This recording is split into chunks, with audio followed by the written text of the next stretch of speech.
Hello people, welcome to the session. I'm Rashida Sachdeva, your Vedanta Chemistry Master Teacher. I hope you guys are doing super good. So भाई और बहनों, आज हम लोग करने वाले हैं top 10 reaction based questions from metals and non metals. अब आप लोग सोच रहे होंगे कि मैम इतने तो रिएक्शन करते हैं, हर आंसर में हमें रिएक्शन लिखना होता है केमिस्ट्री में, तो ये रिएक्शन बेस्ड क्वेश्चंस है क्या? So let me make this clear right now कि reaction based questions are the most loved and hot questions of CBSE board exams. जहाँ पे आपसे A, B, C देकर बोला जाता है बूझो तो जाने, and they provide you some hints in the question, जैसे कि A is a compound which is chloride, है ना, salt, chloride compound. In return it gives you carbon dioxide, तो X क्या होगा? कार्बोनेट सॉल्ट या बाइकार्बोनेट सॉल्ट होगा. Carbon dioxide gas है तो उसका ऑब्जर्वेशन बताओ, right a balance chemical equation and so on. XYZ ABC form of questions. So that is what reaction based questions are all about. इसके साथ साथ one more important point I would like to bring to your attention कि metals and non metals का weightage overall among other chemistry के chapters is more. सबसे ज्यादा weightage रखता है ये chapter, long with carbon and its compound थोड़ा बहुत ऊपर नीचे हो सकता है, बट मेजर क्वेश्चंस आपके मेटल्स एंड नॉन मेटल्स से आते हैं. सो क्योंकि ये हायर वेटेज रखता है, हाईएस्ट वेटेज रखता है, तो यहाँ से रिएक्शन बेस्ड क्वेश्चंस आना is very very common. Even if you pick up last year paper या प्रीवियस 5 साल के पेपर भी उठा के देखोगे तो आपको मिल जाएगा. So without any delay let's get ourselves started because I have brought top 10 questions which are reaction based from this chapter. So आप लोग को कभी दिक्कत नहीं आएगी, एग्जाम में भी हो सकता है यहाँ से उठ के क्वेश्चन आ जाए as it is चिपका के. So let's begin. But उससे पहले you know that motivational dose of the day. Don't let your dreams be dreams guys. Work hard for them. इतना जी जान लगा दो कि वो ड्रीम एक सच्चाई में बदल जाए. So don't let your dreams just be dreams. आप कर सकते हो, आप कुछ भी कर सकते हो. So that's deep. Alright, starting up with question number 1. पढ़ते हैं. What would you observe when zinc is added to a solution of iron 2 sulfate? तो यहाँ पे कई बच्चों का ना मेरे पास क्वेश्चन आता था, क्वेरी रहती थी कि मैम हमें कैसे पता चलेगा कि आयरन 2 लेना है कि आयरन 3 लेना है, फेरस लेना है कि फेरिक लेना है. तो वो आपको क्वेश्चन में कहीं ना कहीं हिंट छोड़ देता है that what kind of iron they are requiring or they want from your side. Write a chemical reaction that takes place. तो भाई जैसे जैसे बोल रहे हैं चुपचाप वैसे वैसे करते जाओ. What would you observe when zinc is added to iron 2 sulfate? Means Fe के ऊपर +2, SO4 is 2-, तो आपके पास आता है FeSO4. तो क्या जिंक आयरन को डिस्प्लेस कर पाएगा? What do you think? क्या जिंक का रिएक्टिविटी आयरन से ज्यादा होता है? So what do you observe? Will there be a reaction or will there be a no reaction kind of thingy? Now zinc can replace iron and that forms ZnSO4 which is absolutely colorless. ठीक है, और उसके साथ साथ iron will be out. So एक colorless solution बन के ready होगा where iron will be out as a byproduct. So overall, what would be the observation? Color of solution changes from green to colorless. क्योंकि FeSO4 का जो solution होता है वो pale green color का होता है and that will fade away और वो colorless में turn हो जाएगा after some time. Secondly, what you have to remember कि ये reaction spontaneous नहीं होते. It's not something which happens in fraction of seconds. इनको time लगता है, maybe 2 days, 3 days. It will going to take very easily.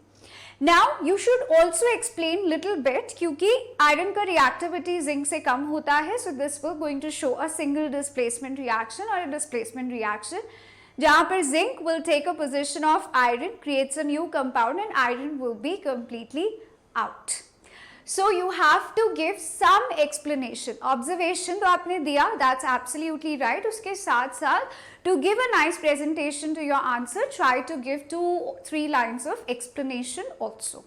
So ये अगर नहीं लिखा बॉस तो आपको मार्क्स नहीं मिलेंगे, क्योंकि observation is all about visually आप क्या देखते हो, एंड दैट्स ऑल. कलर्स का चेंज जो यहाँ पे हो रहा है वही केमिकल लोचा यहाँ पे मेजरली हो रहा है. तो अगर आप कलर्स नहीं लिखते या गलत कलर्स लिखते हो तो आपको 0 मिलेगा. यहाँ पे कोई आधा मार्क का भी चांस नहीं होगा. Alright, moving on to our next question. Write the equation for the reaction of iron with steam and calcium and potassium with water. अगर वो केमिकल इक्वेशन कह रहा है तो बॉस वो आपसे बैलेंस्ड केमिकल इक्वेशन मांग रहा है, बिना सीधा बोले, लेकिन उसकी चाहत वही है कि आप उसको बैलेंस्ड केमिकल इक्वेशन देंगे, बिना उसके आपको डायरेक्टली इन्फॉर्म करे. राइट. सो मैंने पहले भी, अगर आप लोग ने मेरे सेशंस देखे हैं तो मैंने ये एग्जाम्पल पहले भी दिया है. जब हम किसी के घर जाते हैं और लिफाफा एक्सपेक्ट करते हैं, बट हम मुंह से डायरेक्टली नहीं बोल सकते ना बॉस, यहाँ पे भी वही सिचुएशन है. वो आपको डायरेक्टली नहीं बोल रहा है लेकिन वो आपसे एक्सपेक्ट कर रहा है. And if you do not give a balanced chemical equation, आपका आंसर इनकम्प्लीट माना जाएगा. उसके बाद रोने से कुछ नहीं होगा कि क्वेश्चन में तो पूछा ही नहीं था.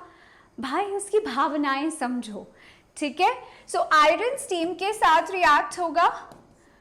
Steam reacts with iron, and because हमें पता है कि aluminium iron they are in true love with oxygen.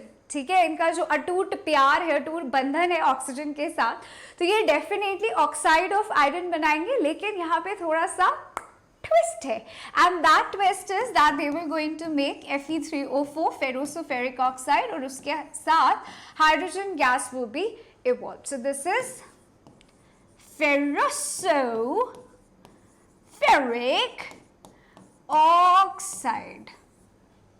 ठीक से. 3, 2 और ये हुआ नहीं, यहाँ पे 4 आएगा. Let me make this. Okay, ये 4 होगा और ये 4 होगा. 4 2 8, 4 2 8, 3 iron, 3 iron, 4 oxygen and 4 oxygen. Voila. Next आपसे पूछ रहा है calcium and potassium with water. So calcium जो है कोल्ड वाटर के साथ रिएक्ट करता है. अगर आप यहाँ पे इंफॉर्मेशन देते हो तो it's a very good symbol कि आपकी टीचर आपसे काफ़ी इंप्रेस हो जाएंगे, क्योंकि उनको समझ में आएगा कि बच्चे के कॉन्सेप्ट बहुत क्लियर है. So calcium reacts with cold water and in return वो हाइड्रोक्साइड देगा अलॉन्ग विद हाइड्रोजन गैस. मुफ्त. पोटेशियम अगर पानी के साथ रिएक्ट करता है, again it will react with cold water और उसके साथ आपको मिलता है KOH hydrogen. But do not forget to put heat here. अगर आपको मैं याद दिलाऊं तो सोडियम एंड पोटेशियम 2 ऐसे मेटल्स थे जो कि पानी के साथ रिएक्ट करके बहुत सारा अमाउंट ऑफ हीट लिबरेट करते थे. तो पहले 2 मेटल्स जो है reactivity series reacts with cold water and gives the exothermic reaction. उसके साथ साथ हाइड्रोक्साइड देगा मेटल का और hydrogen gas will be evolved. So is this reaction balanced? Let's take a look. तो OH कैल्शियम 1 हाइड्रोजन 2 हुआ, यहाँ पे 2 हुआ. So I think this is balanced. अगर हम लोग यहाँ पे ये करें तो 2, या I think done and dusted. I hope it is clear to all of you. So this is what we have done for reaction. But cold water mention करोगे तो it will be good for you. Your paper presentation will move to another level. और ये आप लोगों को पता है, आप लोगों को याद रहता है, तो वो एक extra information देने में कोई हर्ज नहीं है. It will not even take much space and much time of yours. चलिए, moving on to our next question. Question number 3 कह रहा है, कहता है दिल ये दीवाना. A, B, C are 3 elements that undergoes a chemical reaction according to the following equation. A, B, C तीनों chemical reaction कर रहे हैं and वो आपसे पूछ रहा है that undergoes according to the following equation, which of the element is most reactive. इनको देख के आपको क्या लगता है कौन ज्यादा reactive है, A या B या C? Which element is least reactive? तो अगर आप रिएक्शंस को एनालाइज करो, ध्यान से देखो, तो बी ए को खिसका रहा है ना, धक्का मार के बाहर निकाल रहा है, इसका मतलब बी का रिएक्टिविटी ए से तो ज्यादा है, फाइन। बी सी को भी किक आउट कर रहा है, इसका मतलब बी का रिएक्टिविटी सी से भी ज्यादा है। ए सी को डिस्प्लेस कर रहा है, दैट मीन्स ए का रिएक्टिविटी सी से ज्यादा है। सो ओवरऑल बी का रिएक्टिविटी इज द मोस्ट, ठीक है, फिर ए का रिएक्टिविटी और सी का रिएक्टिविटी लीस्ट है। ये एनालाइज कर पाओगे आप लोग जब आप रिएक्शन को बोल बोल के पढ़ोगे, सिर्फ देखने से कुछ नहीं होने वाला है भाई और बहनों। So you have to like analyse it properly. तो which is most reactive, very clear to us, B is most reactive, which is least reactive, C is least reactive. अब इसको एक्सप्लेन करो, जस्टिफाई योर आंसर। कैसे justify करोगे? You will going to say कि B जो है वो ए और सी दोनों को ही रिप्लेस कर रहा है या डिस्प्लेस कर रहा है, so B is most reactive. And thirdly A C को रिप्लेस कर रहा है in the third reaction, that means A का रिएक्टिविटी सी से तो ज्यादा है और बी का सबसे ज्यादा है। So you have to give some explanation here. कैसे लिखेंगे? Most reactive element will going to replace lesser or the least reactive element. तो यहाँ पे in reaction A and B we can say the most reactive element is B because it can replace both A and C. Explain करा एक line में. Now least reactive कौन सा है? Now least reactive will be C. Why it is C? क्योंकि B और C reaction में हम देख रहे हैं कि it has been replaced by both A and B. Simple डा, very very simple. क्लियर है बॉस? ये रिएक्शंस, ये क्वेश्चंस पूछे जाते हैं, these are called as reaction based questions. ठीक है जी, moving on to our next question. A copper plate is dipped into a solution of AgNO3। AgNO3 है और इसके अंदर हमने कॉपर का प्लेट डाला, ठीक है, मतलब कॉपर को हम AgNO3 के साथ रिएक्ट करा रहे हैं, मोटा मोटा मतलब ये है। After some time a black layer was deposited onto a copper plate.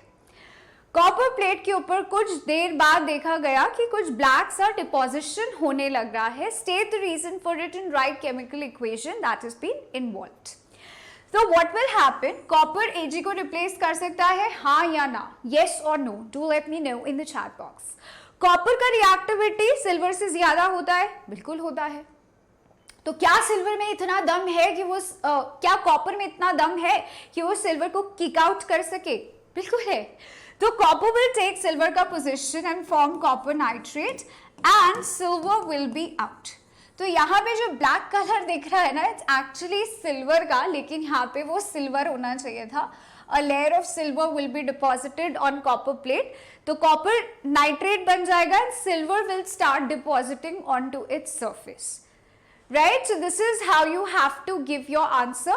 तो shining grey color दिखाई देगा, deposited shining grey color, और copper nitrate का color होता है bluish green.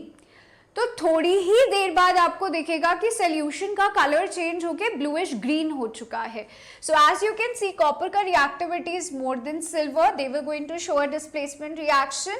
Shining grey white deposit of silver will be visible on copper strip and bluish green colour का formation होगा because of the formation of copper nitrate. ये keywords हैं, keywords ये terms हैं। अगर आपने इन ऑब्जर्वेशंस को अपने आंसर में नहीं डाला तो भूल जाओ कि मार्क्स मिलेंगे, क्योंकि जब ऑब्जर्वेशन पूछ रहा है तो आपको आपसे ये निकालवाना चाहता है कि भाई क्या क्या चेंजेस होंगे, what will be a chemical change, how will you determine कि केमिकल लोचा हुआ है। केमिकल लोचा होने के लिए या तो कलर चेंज दिखाई दे या स्टेट चेंज दिखाई दे, इवोल्यूशन ऑफ गैस दिखाई दे, कुछ तो बताओगे ऑब्जर्वेशन में, right. So these are the observations जहाँ पे आप डिस्प्लेसमेंट रिएक्शन का भी जिक्र कर सकते हो, which is an extra information all together. और रिएक्शन देना मत भूलना, जहां जहां हो सके रिएक्शन लिख सकते हो तो लिख के आओ, but it always have to be a balanced chemical equation. Unbalanced मत छोड़ के आना, ठीक है, बिल्कुल भी अनबैलेंस्ड रिएक्शन छोड़ के मत आना। Okay, next question number 5। So यहाँ पे बोल रहे हैं an element reacts with oxygen to form oxide. एक कोई एलिमेंट है, लेट्स से हम लोग इसको X ले लेते हैं, कोई एलिमेंट X है जो कि ऑक्सीजन के साथ रिएक्ट करके ऑक्साइड बनाता है, विच dissolves in dilute HCl. Okay, which dissolves in dilute HCl, and the oxide form turns a solution of red litmus blue. Okay, मतलब ये basic है. Fine. Is the element metal or a non-metal? Explain with a suitable example. So let me make this very clear. अगर आप लोगों को general reaction याद हो तो जनरल रिएक्शन में आप पढ़ के आए हो कि मेटल जब भी ऑक्सीजन के साथ रिएक्ट करता है, metal whenever reacts with oxygen, that always results into metal oxide. ठीक से? Plus metal oxides are mostly basic in nature. Basic nature होने की वजह से they will always turn red litmus blue. Simple सा है. तो क्या यहाँ पे एलिमेंट मेटल है कि non metal? Absolutely they are metal. Non metal का तो सवाल ही पैदा नहीं होता है. So it's a metal. Fine. Now let's explain by giving an example. For example, अगर हम लोग Na लेते हैं, ठीक है, sodium as a metal reacts with oxygen, that gives you sodium oxide. या फिर I could take copper also reacts with oxygen, that forms black colour of copper oxide. So they will be basic in nature. क्योंकि ये basic है, let's say कि हमारा oxide Y है and these Y will react with dilute HCl. क्योंकि ये basic nature के, तो ये एसिड के साथ रिएक्ट करके मचक के एकदम रिएक्शन देंगे, smooth reaction, and it will give you salt and water. क्योंकि बेसिक एसिड के साथ रिएक्ट कर रहा है तो इन रिटर्न वो सॉल्ट एंड वाटर देंगे. That means it's similar to that of neutralisation reaction.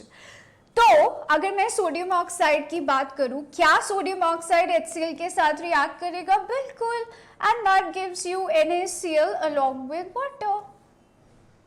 As simple as that. Fine. Example में आपको कोई भी elements लेना है, that has to be metal. आपका choice है कि आप क्या लेते हो. यहाँ पे मैग्नीशियम लिया है, हमने सोडियम भी लेकर देख लिया, हमने कॉपर भी लेके देख लिया. So the one which turns red litmus blue is definitely a basic substance. क्योंकि metal के oxides basic होते हैं. Element has to be a metal. Example में magnesium लिया है, आपकी मर्जी, आप कोई भी active metal ले लो. Now whenever metal reacts with oxygen, oxide of metal, क्योंकि ये basic nature के होते हैं, acid के साथ react करके they will give you salt and water. Now in aqueous condition में अगर हम बात करें, bases will going to turn into hydroxide of that metal. Hydroxides are definitely bases.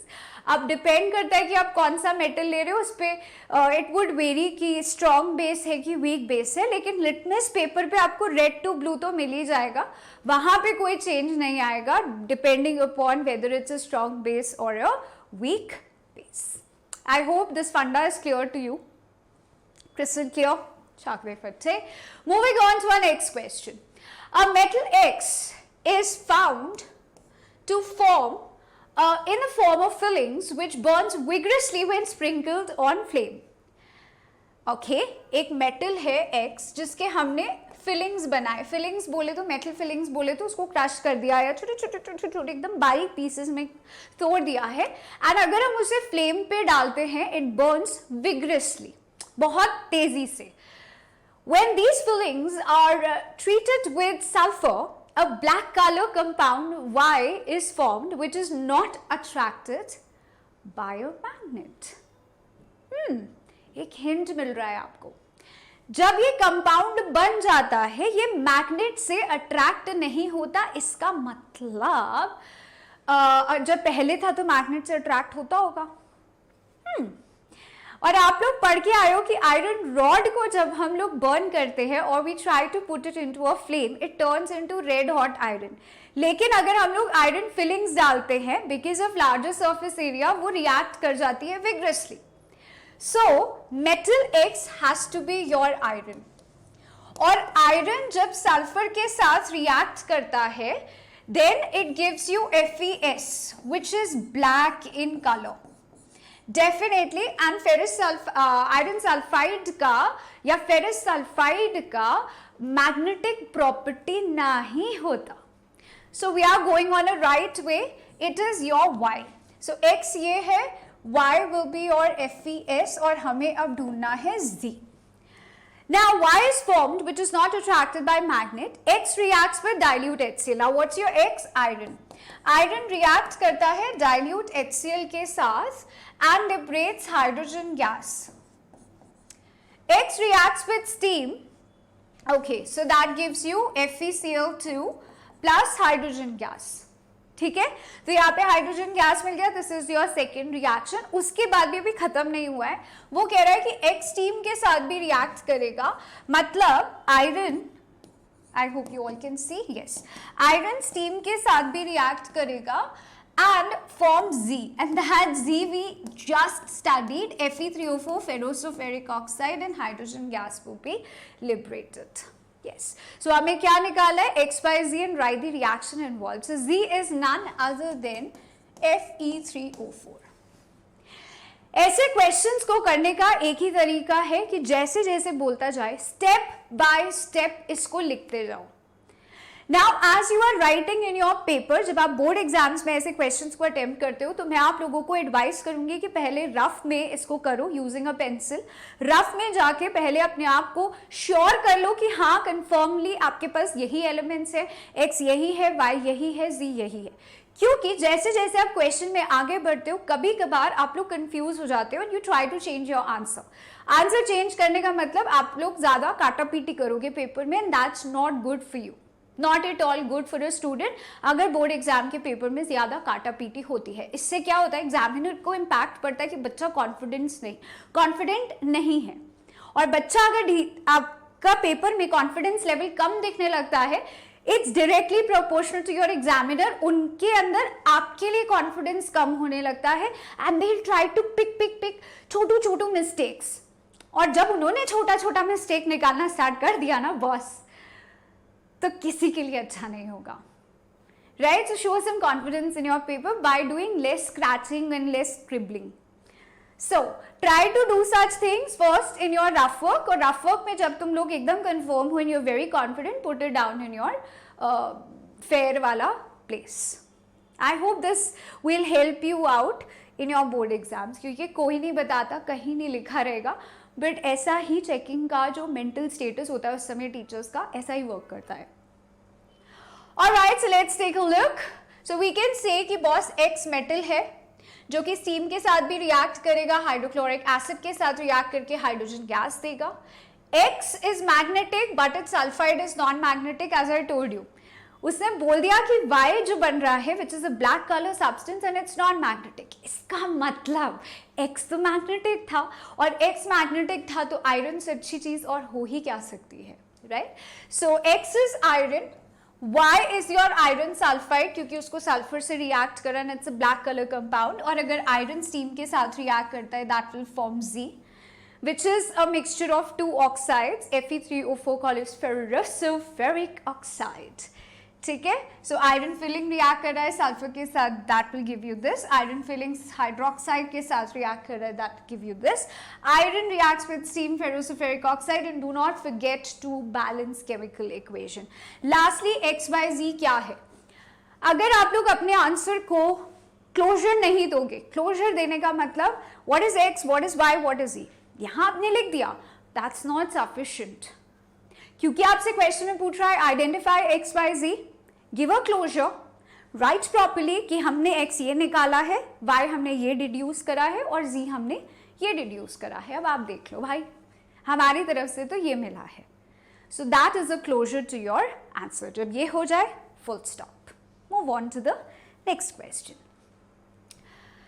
Okay, question number 7. एक बार treated a lustrous divalent element M. यहां से आपको hint मिलना स्टार्ट हो चुकी, पहली स्टेटमेंट से हिंट मिल रहे हैं. With sodium hydroxide he observed the formation of bubbles in the mixture. He made same observation when this element was treated with hydrochloric acid also. मतलब आप ये समझो कि जो है आपका एलिमेंट M है वो एसिड के साथ भी रिएक्ट कर रहा है और वो बेस के साथ भी रिएक्ट कर रहा है, और उसने सेम ऑब्जर्वेशन देखे दोनों केस के अंदर. यहाँ पे भी उसने बबल्स देखे गैस के, और यहां पे भी उसने बबल्स देखे गैस के। Suggest how can you identify the produced gas, test बताना है गैस का जो भी प्रोड्यूस हुई है, and write a chemical equation for both reactions. Lustrous मतलब मेटल है, ये तो समझ में आ गया, लस्टरस बोले तो मेटल है। डाइवैलेंट, अगर आप लोग का दिमाग एम्फोटेरिक की तरफ जा रहा है तो आप बिल्कुल सही सोच रहे हो। एम्फोटेरिक मेटल्स होते हैं जो कि एसिड के साथ भी रिएक्ट करते हैं और बेस के साथ भी रिएक्ट करते हैं। In your back of your mind अलग से उसको लेके चलो कि हमारे पास एल्यूमिनियम और जिंक, ये दो मेटल्स हैं जो एम्फोटेरिक नेचर रखते हैं, मतलब ये एसिड और बेस दोनों के साथ रिएक्ट करेंगे। लेकिन इनमें से कौन से एलिमेंट को या मेटल को हम अपना एग्जाम्पल सोच के चले। सो डाइवैलेंट का मतलब एल्यूमिनियम तो हो नहीं सकता बिकॉज इट्स ट्राइवैलेंट, इसका जो वैलेंसी है वो 3 है। Zinc it's +2, it is divalent. तो मतलब ये सॉर्टेड है बॉस कि हमारा जो एलिमेंट M है वो हम जिंक सोच के रखेंगे। लेकिन सुनो ध्यान से, आप जिंक के रिस्पेक्ट में रिएक्शंस लिखोगे लेकिन जिंक को नहीं रखोगे। आप लोग जिंक के रिस्पेक्ट में पूरा क्वेश्चन सॉल्व करोगे लेकिन जिंक को नहीं रखोगे। What does that means? Ma'am confuse मत करो, है ना। तो मेटल या एलिमेंट M के तौर पे बात हो रही है ना, तो हम M के तौर पे ही उनको आंसर देंगे। जैसे कि अगर आप लोग जिंक को NaOH के साथ रिएक्ट कराते, ये आपका रफ है, this is your rough work going on, चाहे दिमाग में चलाओ चाहे कहीं साइड में चलाओ, that will give you Na2ZnO2 plus hydrogen gas. अब आपको क्या करना है, आपके फेयर वर्क में जिंक की जगह M लिख दो। M reacts with NaOH, that gives you Na2MO2 plus hydrogen gas. ठीक है, क्योंकि जिस फॉर्म में वो आपसे क्वेश्चन पूछ रहा है आंसर भी आपको उसी फॉर्म में देना है। So you will not going to write aluminium पहली चीज, क्योंकि ये ट्राइवैलेंट है, इट्स नॉट डाइवैलेंट। क्वेश्चन में आपसे डाइवैलेंट बोला है, जिंक को आप अपने दिमाग में रखोगे और उसी के तौर पे आप M के फॉर्म में रिएक्शंस लिखोगे। अब वो आपसे बोल रहा है कि अगर HCl भी वो रिएक्ट करता है, तो जैसे आपका जिंक रिएक्ट करता था HCl के साथ, ये रफ में चल रहा है, that gives you ZnCl2 plus hydrogen gas. ऐसे ही आप यहाँ पे फेयर वर्क में लिख दोगे कि M reacts with HCl, that gives you MCl2 plus hydrogen gas plus heat. I hope it is clear. अब देख लो कैसे करना है finally. So gas liberated as hydrogen, इसको टेस्ट करने के लिए we all know it's a pop sound test, है ना। इट्स अ बर्निंग मैचस्टिक लाओगे वॉल्ट and that gives you a pop sound. So now reaction with NaOH M के फॉर्म में दिया, रिएक्शन विद HCl M के फॉर्म में दिया, later on you have to balance it by default. ये तो बॉस बाय डिफॉल्ट चल रहा है, चाहे वो बोले या ना बोले। Alright, moving on to question number 8. Compound X and aluminium are used to join railway tracks. क्या लगता है, compound X है and aluminium are used to join railway tracks. Identify the compound X. आप लोग थर्माइट रिएक्शन पढ़ के आए हो। थर्माइट रिएक्शंस को हम लोग अलुमिनोथर्मी भी कहते हैं। Why? Because aluminium is used as a reducing agent. और थर्माइट रिएक्शन में which we use for joining railway tracks हमें आयरन चाहिए। तो what is your compound X? It's Fe2O3 hematite ore. Hematite ore या फिर फेरिक ऑक्साइड को हम aluminium के साथ रिएक्ट करते हैं, that gives you Al2O3। Iron जो भी निकल के आएगा that will be in liquid state, क्योंकि खूब सारा अमाउंट ऑफ हीट लिबरेट होता है, इतना हीट इवॉल्व होता है कि जो आपके प्रोडक्ट में आयरन निकल रहा है वही मेल्ट हो जाएगा। So what is your compound X? Your compound X is Fe2O3 hematite. Name the reaction. Reaction is definitely your thermite reaction या फिर aluminothermy process भी आप कह सकते हो। Write down its reaction. Hello जी, की बात कर दी आपने, हमने यहीं लिख दिया है। So this is your reaction. 2 iron, 2 aluminium. I think done. and yeah, voila, that's it. Yeah, simple. So compound X is ferric oxide, reaction is called thermite reaction and this is your overall reaction. Heat लगाना मत भूलना, उस heat का ही खेल है सारा. Now moving on to our next question. Let's take a look. Yeah, question number 9. A metal A which is used in the thermite process when heated with oxygen gives an oxide B, which is amphoteric in nature. What is amphoteric? सोचो जल्दी से. Identify A and B. Write down the reactions of oxide B with HCl and NaOH. तो इसका मतलब ये है amphoteric का nature. Amphoteric nature का मतलब ये होता है which can react with acids also and bases also. आप लोगों ने दो एम्फोटेरिक मेटल्स के बारे में पढ़ा है, दैट्स एल्यूमिनियम एंड जिंक. तो उनके बनने वाले oxides, that means aluminium oxide, zinc oxide, ये भी एम्फोटेरिक बिहेवियर ही रखते हैं. फाइन. तो यहाँ ये बोल रहा है कि एक मेटल ए है which is used in thermite process, metal which is used in thermite process. और अगर हम इस metal A को heat करते हैं in presence of oxygen, that gives the oxide B, और ये oxide है which is amphotaric in nature.